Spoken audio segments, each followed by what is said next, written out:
Rajkot range DIG Shri નિલિપરાય સાહેબના માર્ગદર્શન હેઠળ રાજકોટ ગ્રામ્ય જિલ્લામાં ઇમલા ગેંગ ઉપર ગુજસીટોક કાયદા હેઠળ ગુનો દાખલ કરવામાં આવ્યો છે.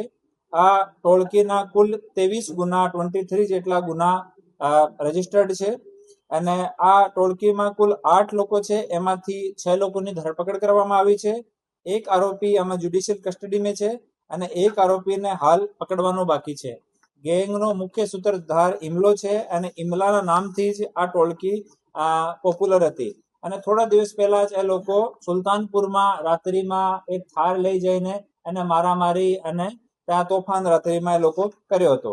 આમાં જો મુખ્ય સૂત્રધાર છે ઇરફાન ઉર્ફે ઇક્કુ હસનભાઈ ઉર્ફે જમાલભાઈ, ગોંડલનો રહેવાસી છે. ટોટલ 17 ગુના એના ઉપર રજીસ્ટર્ડ છે. બીજો ઇમરાન ઉર્ફે ઇમલો, 20 ગુના એના ઉપર રજીસ્ટર્ડ છે.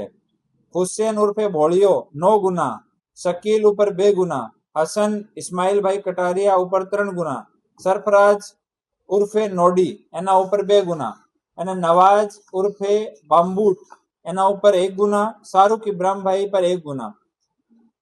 આમ અલગ અલગ આ લોકો ઉપર ટોટલ 23 જેટલા ગુના રજીસ્ટર્ડ છે.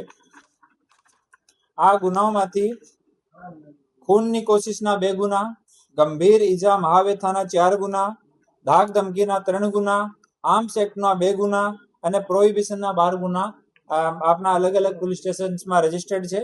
અને એવી જો ટોળકીઓ છે જો સંગઠિત રૂપથી અપરાધ કરે છે, આ તમામ ટોળકીઓ વિષયમાં માનનીય ડીજીપી સાહેબ, માનનીય ડીઆઈજીપી સાહેબ એના સુપરવિઝન હેઠળ અમે લોકો કામ કરી રહ્યા છીએ અને ભવિષ્યમાં પણ એવી ટોળકીઓ વિરુદ્ધમાં ઓર સખ્ત કાર્યવાહી કરવામાં આવશે.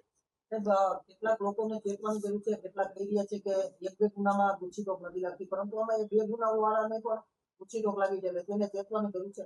જે પણ માણસ જો ગુજસીટોકનો કાયદો છે, જે પણ માણસ સંગઠિત થઈને અને ભય ફેલાશે અને કોઈ પ્રકારનો ગેરકાયદેસર કામ કરશે, એમાં જે પણ કડીથી કડી કાર્યવાહી કાનૂની રૂપથી થઈ શકશે એવો અમે અને અમારી ટીમ પૂરો પ્રયાસ એના માટે કરીશું.